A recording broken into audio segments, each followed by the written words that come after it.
Hello guys, তোমরা সবাই কেমন আছো? আমরা ভালো আছি। সো আজকে যাচ্ছি পাশের বাসার একটা বিয়ের অনুষ্ঠানে। সো এখন আমরা সবাই সকালে বাড়ি থেকে বেরোচ্ছি। বের হয়ে আমি যাচ্ছি, আমার ওয়াইফ যাচ্ছে, আমার কাকাতো ভাই, আমার বৌদি।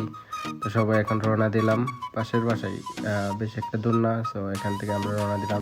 গিয়ে দেখলাম সবাই খাওয়া দাওয়া নিয়ে অনেক ব্যস্ত আছে। এখানে অনেকে সব খাওয়া দাওয়া করতেছে। সো আমরা কোনো সিট পাইলাম না। তো এখানে বসে আছি, খাবার জন্য ওয়েট করতেছি।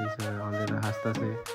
তারপর আমরা ঘোরাঘুরি করতেছিলাম, ঘোরাঘুরি করে তারপরে বিয়ের কনের সাথে দেখা এখানে আমরা ছবি তুললাম একসাথে। আমার পরিবারের সবাই ওর সাথে ছবি তুললাম। তারপরে গেলাম খাওয়া দাওয়ার টেবিলে গিয়ে দেখি আমার বন্ধু শাওন ইচ্ছা মতো খাইতেছে।